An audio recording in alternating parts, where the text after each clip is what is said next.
ఎట్లుంది కాంగ్రెస్ ప్రభుత్వం వచ్చినాక ఎట్లుంది? కాంగ్రెస్ ప్రభుత్వం ఏడు కాడికి అల్లి కల్లి అవుతుంది. అంటే అంటే మాకు ఏం సాయం చెత్తలేదు రైతులకు.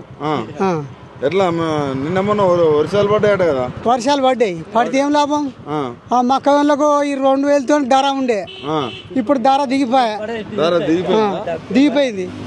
మళ్ళీ ఇప్పుడు పెంచుతాండే, మా జొన్నలను పోయినాక ధర పెంచుతాను అంతే. అసలు రైతు బంధు ముచ్చట ఎట్లుంది?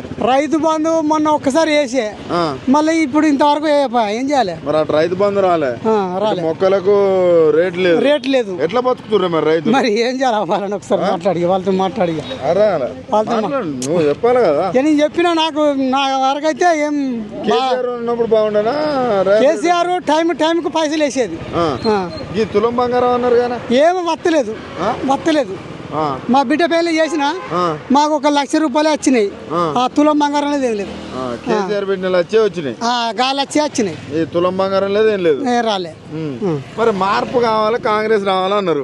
ఎట్టున్నది మార్పు? మార్పు ఆగమైందా? ఆగమైందా? కేసీఆర్ గుర్తొస్తాడా? గుర్తొస్తాడు. మళ్ళా ఇప్పుడు ఓట్లు రేవంత్ రెడ్డి గెలుతాడా? గెలవాడు. 4000 పింఛనానే కానీ గెలవాడు. 4000 పింఛన్ ఇస్తానే ఎక్కడిచ్చాడు? ఇయ్యలే.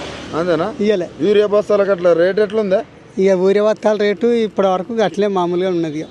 గ్యాస్ 500 వస్తుందా? వస్తలేదు. 500 అంటాడు కదా? 500 అన్నాడు కానీ వస్తలేదు. అంతేనా? ఫ్రీ బస్ ఎట్లుంది? అది ఆగా ఉన్నది.